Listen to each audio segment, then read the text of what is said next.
மம்மியும் இங்கே சோகமாக வந்து எதையோ யோசிச்சுட்டு இருக்காங்க. அதுக்கப்புறம் அவங்களும் வந்து நம்ம ஆண்டி பார்த்த அதே கேசட்டை எடுத்து வச்சு ரொம்ப ஃபீல் பண்ணிட்டு இருக்காங்க. அதுக்கப்புறம் இங்கே கட் பண்ணிவிட்டு நம்ம ஹீரோயினை காமிக்கிறாங்க. நம்ம ஹீரோயின் வந்து யுவானை பார்க்கலாம் அப்படின்னு சொல்லிட்டு அந்த இடத்துக்கு வராங்க. அந்த அவருங்க வந்து பார் மாதிரி ஓப்பன் பண்ணுறாங்க இல்லையா, அங்கே வந்துட்டு இருக்காங்க. ஸோ அங்கே வந்துட்டு அங்கே பார்த்தா ஆந்தோய் வந்து ஷர்ட்லாம் கட்டி வச்சுட்டு அப்படி பயங்கரமாக வேலை செஞ்சுட்டு இருக்காரா. நம்ம ஹீரோயின் வந்து அங்கே பார்க்குறாங்க.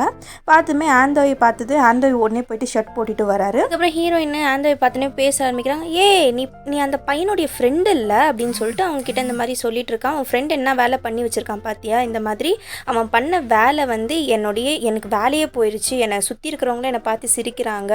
இந்த மாதிரி ரேண்டமாக வந்து எதனா பொண்ணு உனக்கு கிஸ் கொடுத்தா நீ ஒத்துக்குவியா, அவனுக்கு நான் பண்ண ஒத்துப்பான், அவனை வந்து எனக்கு மன்னிப்பு கேட்க சொல்லி, எனக்கு மன்னிப்பு கேட்கணும்னு உனக்கு தோணலை அப்படின்னு சொல்லிட்டு பயங்கரமாக ஆந்தோய் கிட்ட கத்துறாங்க. கத்தின்னு உனக்கு இந்த மாதிரி கிஸ் கொடுக்கவா அப்படின்னு சொல்லிட்டு கிட்ட வராங்களா. கிட்ட வந்தோடனே ஆந்தோய் மேலே அப்படியே விழுந்துடுறாங்க கால் தக்கி. அதுக்கப்புறம் ஏஞ்சிட்டு இந்த மாதிரி நம்ம ஹீரோயின் சொல்கிறாங்க, சொல்லு அவனுக்கு வந்து இந்த மாதிரி ரேண்டமான பொண்ணுங்களை முத்தம் கொடுக்க வச்சா பிடிக்குமா அப்படின்றாங்க. நான் வேந்தையில் அப்படின்னு வண்டி ஆட்டுறாரு. உனக்கு எவ்வளோ தைரியம்னா என்னை எதிர்த்து பேசுவேன் அப்படின்றாங்க.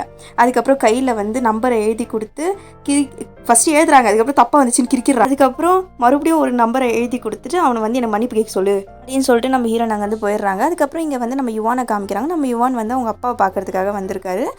அப்புறம் வந்து அவங்க அப்பாவை கூப்பிட்றாரு. இந்த மாதிரி நான் ஸ்போர்ட்ஸ் பார் ஓப்பன் பண்ணியிருக்கேன், ஸ்போர்ட்ஸ் பார் அங்கே ஓப்பன் பண்ணியிருக்கிறேன் வாங்க அப்படின்னு கூப்பிட்றாரு.